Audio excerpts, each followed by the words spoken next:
Published 0835 Est, 13 November 2017. Updated 11/24 Est, 13 November 2017. Carl Sargeant hanged himself in his utility room at home while his wife was upstairs and left a note on the door telling her not to enter, an inquest heard today.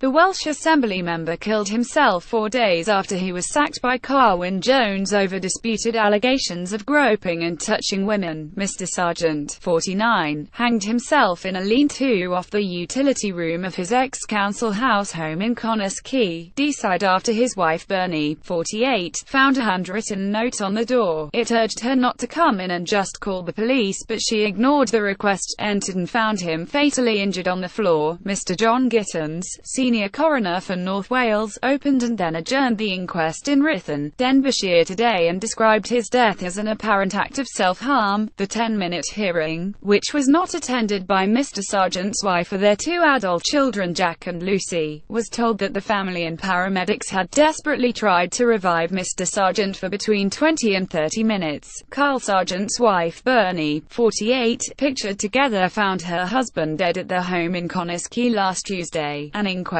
heard today. Carwyn Jones called in police after his house in South Wales, pictured last Tuesday, was sprayed with graffiti hours after he refused to resign over Carl Sargeant's death. A provisional cause of death was given as hanging. Mr. Gittins said his inquest will not consider the truth of allegations made against Mr. Sargeant and making adjudications on who is right or wrong. Mr. Sargeant, 49, was found in a lean-to off the utility room of his ex-council house home in Connah's Quay, Deeside, after his wife had found a note on the door of the utility room. Why was Carl Sargeant not told the details of the claims against him? Why were the family's concerns about the impact of the investigation on his mental health not responded to properly? Why was he suspended before the allegations against him were investigated and proved? Was there a toxic atmosphere in the Welsh Assembly government? Was there a concerted campaign to undermine Mr. Sargeant in the administration? Did he receive a complaint in 2014 about a campaign to undermine Mr. Sargeant, and if he did, what was done? Mr. Gittins, Senior Coroner for North Wales, said he would hold a fair investigation into the death and would examine what steps the Welsh Assembly took to look after Mr. Sargeant's mental welfare after the allegations had been made against him. He said he would be seeking statements from First Minister Mr. Jones and possibly others at the Welsh Assembly in the coming weeks. But he said the inquest would not consider the veracity of the allegations made against Mr. Sargeant. He said, nor will I be looking at Cardiff and the Welsh Assembly, a Labour Party, and making adjudications as to who is right and wrong and who can be trusted. It may well be that the events of the days preceding his death may be relevant to my inquiry. It is simply too early to say at this stage. I am nonetheless grateful to note from the family's solicitors and also from the First Minister that they are all willing to assist me in my investigation. I shall be seeking statements from them and possibly from others at the Welsh Assembly in the coming weeks. Mr. Gittins said he would be looking at steps taken by the Assembly regarding Mr. Sargeant's mental welfare after the allegations were made against him. He said, my responsibilities as a coroner require me to give consideration to the prevention of future deaths. With this aspect of my role in mind, I shall be examining carefully the steps taken by the Assembly to have regard to Mr. Sargeant's mental welfare prior to his death. The coroner said that a post-mortem was carried out by Dr. Andrew Dalton at Glan Clwyd Hospital on November 10, who would conduct toxicology tests but gave a provisional cause of death as hanging. Mr. Gittins said he was required by law to open an inquest into Mr. Sargeant's death and to reach a conclusion about when, where and how he had died. He said, let me make it absolutely clear therefore that my inquest will not consider the veracity of the allegations made against Mr. Sargeant, nor will I be looking to Cardiff and the Welsh Assembly or the Labour Party and making adjudications as to who is right or wrong and who can be trusted. But as part of my investigation I must gather evidence to assist me in reaching a conclusion, as I will be required to give consideration to reaching a conclusion of suicide. This will require me to be certain that it was Mr. Sargeant's intention to end his life at this time, and I must therefore have regard to his mental state and his ability to form such an intention. As a consequence, it may well be that the events of the days preceding his death may be relevant to my inquiry. It is too soon to say at this stage. The Welsh First Minister Carl Jones has defied calls to quit over Carl Sargeant's death, and today a former aide heaped more pressure on after describing the atmosphere in his office as pure poison. The coroner said he was grateful to Mr Sargeant's family and to the First Minister of Wales, Carl Jones, for saying they were willing to help with his investigation. He said he would be seeking statements from them and possibly other members of the Welsh Assembly in the coming weeks. Mr Gittins said that he also had to consider whether he would need to give a prevention of future deaths warning as part of his conclusions known as a Rule 28 report.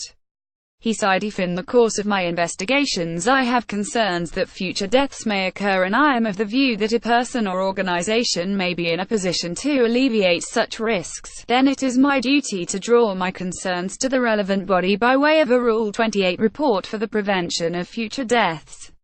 With this aspect of my role in mind, I shall be examining carefully the steps taken by the Assembly to have regard to Mr Sargeant's mental welfare prior to his death." Mr Gittins formally opened the inquest into Mr Sargeant's death but could not fix a date for the hearing before the independent inquiry already announced by Carl Jones.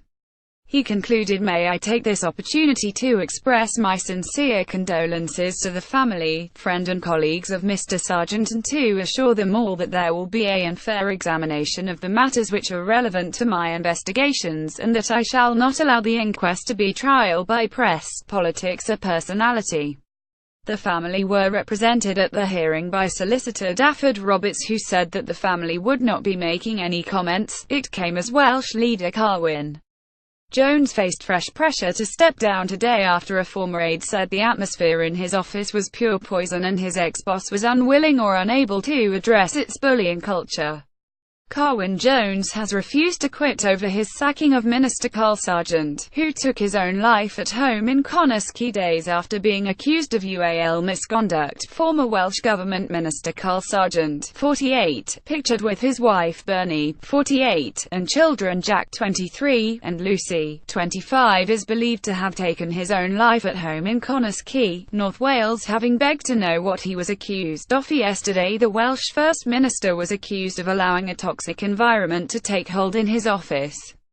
Steve Jones, who served as a special advisor to Mr Jones from 2009 to 2014, said the mind games being employed against ministers, such as Carl, were at times an utter distraction from the serious business of governing Wales. Steve Jones, who served as a special advisor to Carl Jones from 2009 to 2014, has said it was a toxic environment. Went on, "Soon after I arrived to work for Carl after his election as First Minister in 2009, it was clear that I was entering a toxic environment. The atmosphere that existed on the 5th floor and in particular the First Minister's office was one of fear and loathing. I'm no shrinking violet when it comes to politics. Prior to moving to Cardiff Bay, I worked as a special advisor to the government chief whip at Westminster. I was accustomed to the rough and tumble of politics at the very highest level. But the behaviour of some at the top of the Welsh government was like nothing he'd ever seen before. It was pure poison." Mr Jones said that other aides working for Mr Jones used smear campaigns against ministers, such as Mr Sargeant. Ministers were undermined by senior advisors playing power games and seeking to exert unreasonable control over government and the First Minister himself, he wrote in a statement. Certain ministers who were seen as a threat to these advisors were frequently the subject of malicious rumours and concerted smear campaigns. Those ministers, including Carl, would have their diaries unreasonably monitored and questioned, their policy proposals shelved and direct access to the First Minister blocked. It went way beyond any office politics or personality clashes. He added the mind games being employed against ministers, such as Carl, were at times an utter distraction from the serious business of governing Wales. Last night Welsh Labour declined to comment, but a Welsh government spokesman said, "We do not recognise these comments."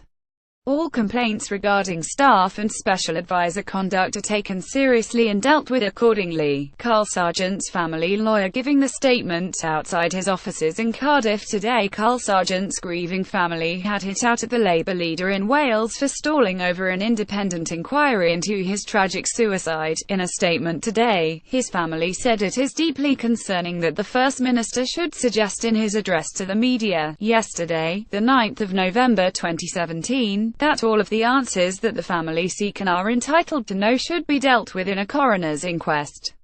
The First Minister is himself an experienced barrister and will know that the coroner's inquest can examine 4 questions only: the identity of the deceased, place of death, time of death, and how the death was caused.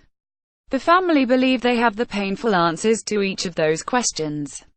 What a coroner's inquest cannot determine or appear to be determining is the civil or criminal liability, to apportion guilt or attribute blame, or to be seen to apportion guilt or to attribute blame. The First Minister will also know, as an experienced lawyer, that to announce and commence a independent review and inquiry does not hinder the coroner's inquest and would run alongside the coroner's inquest in any event. He will know all of the procedural issues that arise and that one does not prevent the other from taking place. An independent inquiry will ask all the questions that need to be asked and have not been answered and will determine the reasons for the serious failings in following the correct procedures, practices and protocols, and the reasons for the complete abdication of responsibility and duty of care that was owed to Carl. We believe that an independent inquiry must be established immediately.